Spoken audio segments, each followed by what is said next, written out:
Hello and welcome to In Depth. My name is Aditi Nagpal Girotra.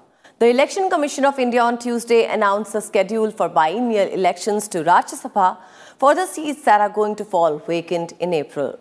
The term of office of 55 members of the Rajya Sabha, elected from 17 states, is due to expire on their retirement in April 2020.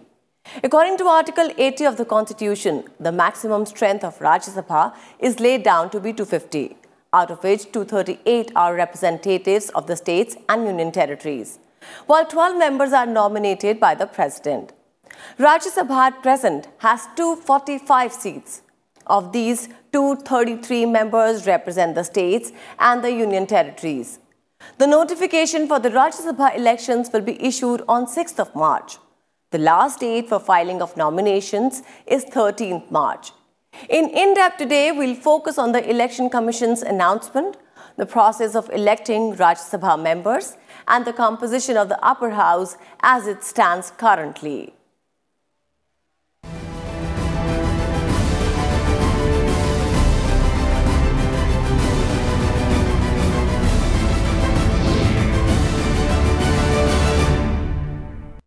Elections to fill the 55 Rajya Sabha seats falling vacant in April will be held on 26th March 2020.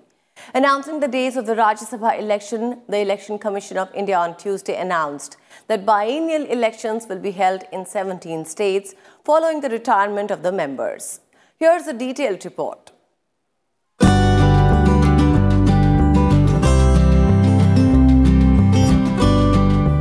The Election Commission of India announced biennial elections to 55 Rajya Sabha seats on 26 March 2020. The seats from 17 different states will fall vacant between April 2nd and 12th.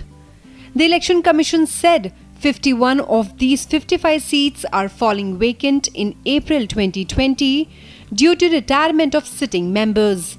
4 other seats are already vacant due to resignation of members. The terms of these members who resigned are also ending in April. According to the Election Commission, the notification on the biennial elections will be held on March 6th. March 13th will be the last date of filing nominations. Nominations will be scrutinized on March 16th, while the last date for withdrawal of candidatures is March 18th. Polling will take place between 9 a.m. to 4 p.m. on March 26th, while counting will take place an hour after the polls end. Prominent among those who are retiring are Rajya Sabha Deputy Chairman Harivansh, Union Minister Ramdas Athavale, Congress veteran Motilal Vora, BJP leader Vijay Goyal, Kumari Selja of Congress, NCP leader Sharad Pawar, Tiruchi Siva of DMK, CPIM leader Rita Prata Banerjee, Sasikala Pushpa of AIA-DMK, and former Madhya Pradesh Chief Minister Digvijay Singh, among others.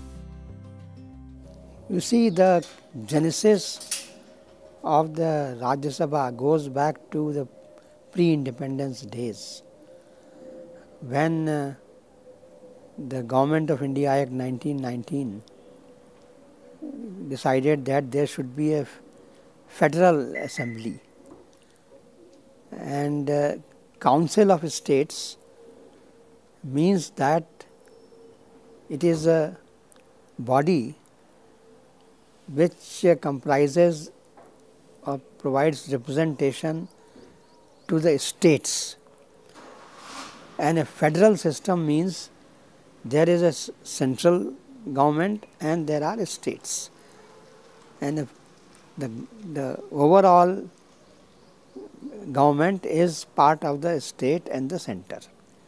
So, a federal, in order to provide representation to the states, apart from the directly elected members of parliament from various constituencies, it was visualized that there should be a Council of States. That is how the Council of States came into existence, and that is how the Rajya Sabha is there now. It is now called Rajya Sabha. Rajya Sabha means again Sabha of Raj, Raj means states. Of the 17 states, Maharashtra has the highest number of retiring MPs with 7, while Himachal has least with 1. Apart from this, 6 vacancies are from Tamil Nadu, followed by 5 from West Bengal and Bihar, 4 each from Odisha, Gujarat and Andhra Pradesh, 3 each from Assam, Madhya Pradesh and Rajasthan, 2 each from Telangana, Chhattisgarh, Haryana and Jharkhand, 1 each from Manipur and Meghalaya.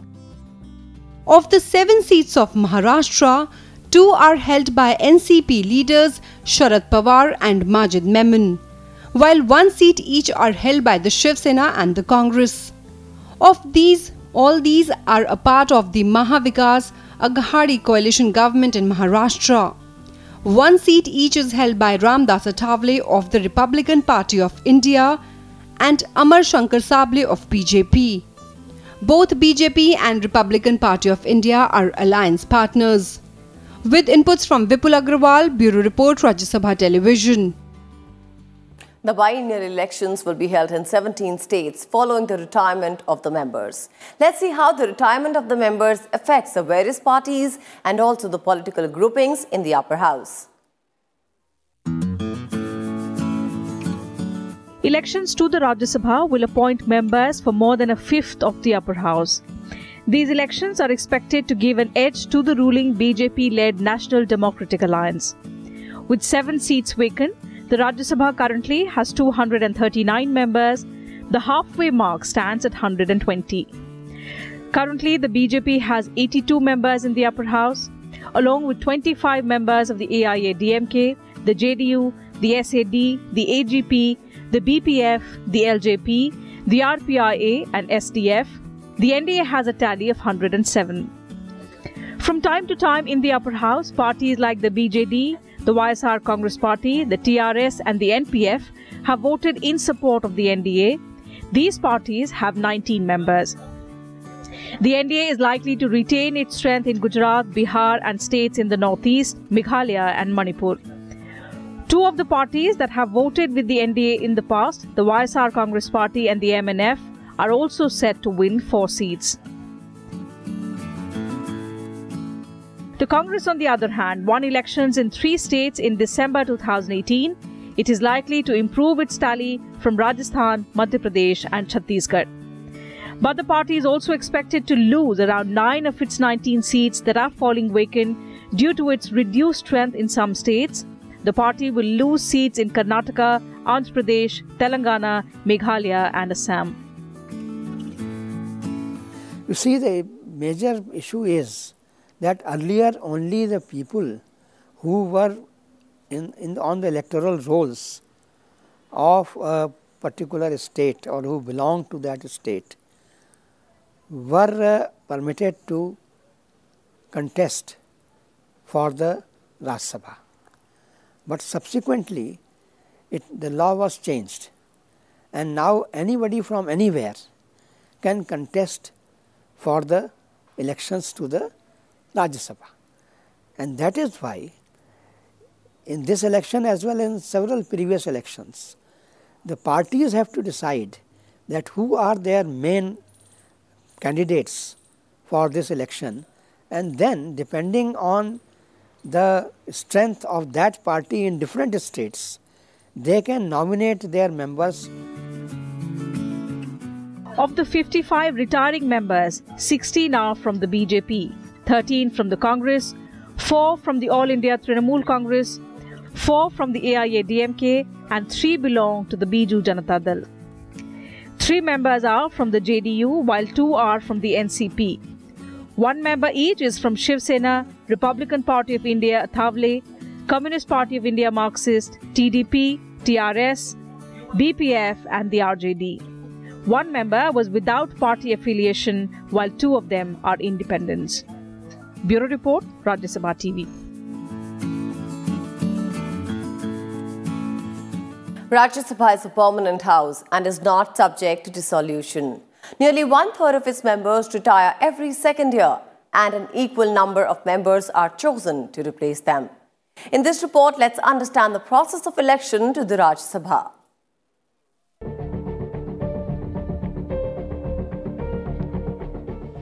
The Rajya Sabha, or the upper house of parliament, is modelled after the House of Lords in the United Kingdom.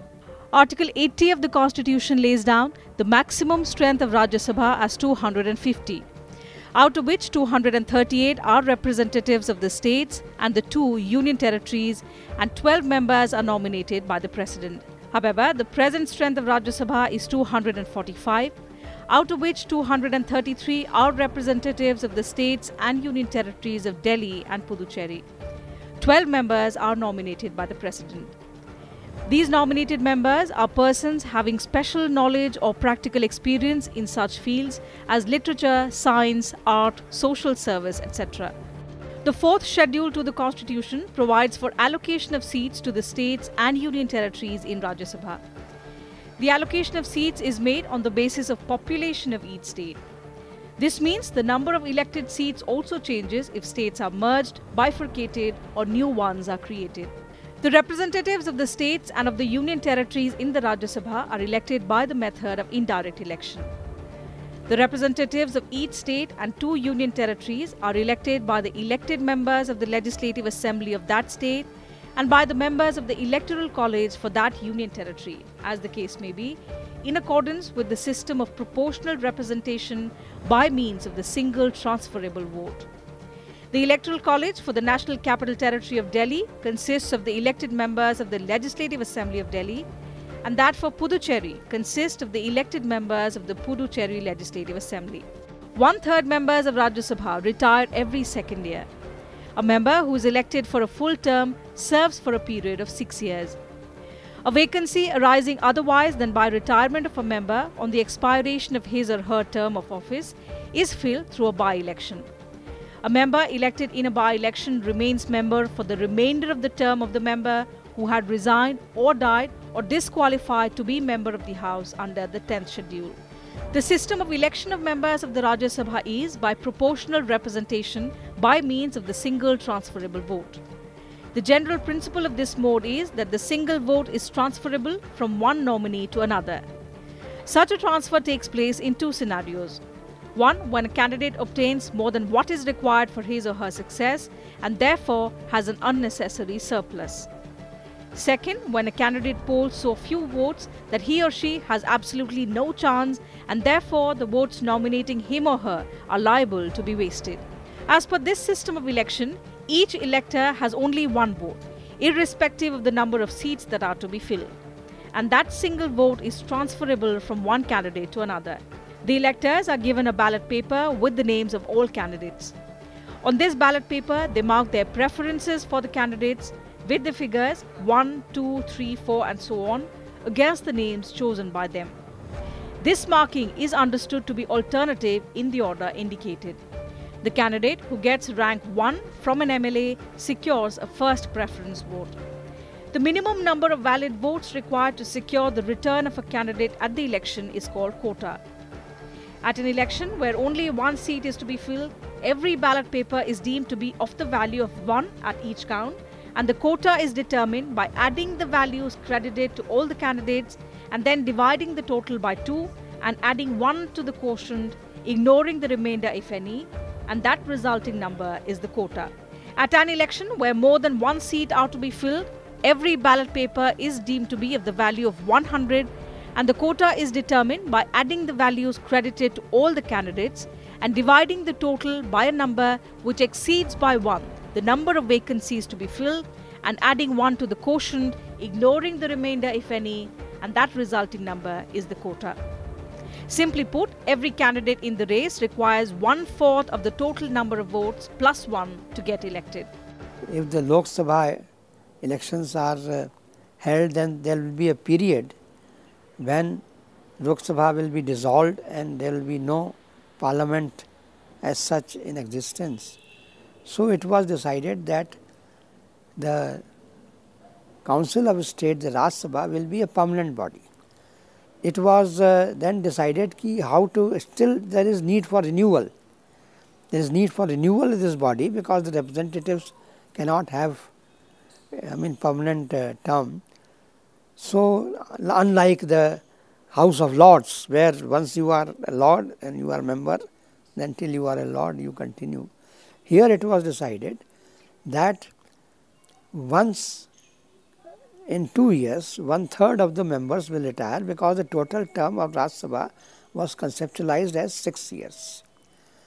But in the beginning, it was a problem, because if all the members of the Rajya Sabha were elected in 1952, then how do you start this renewal every 2 years?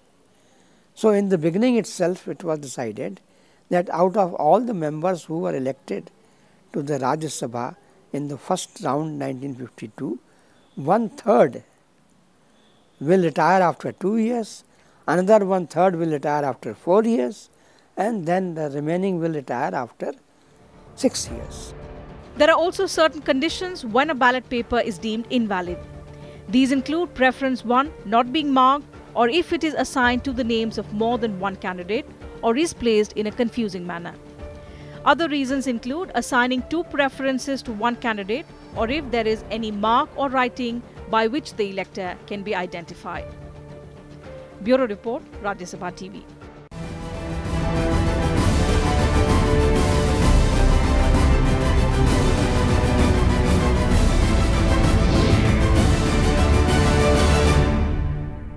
So with this, it's a wrap on this edition of In Depth. Thank you so much for joining us.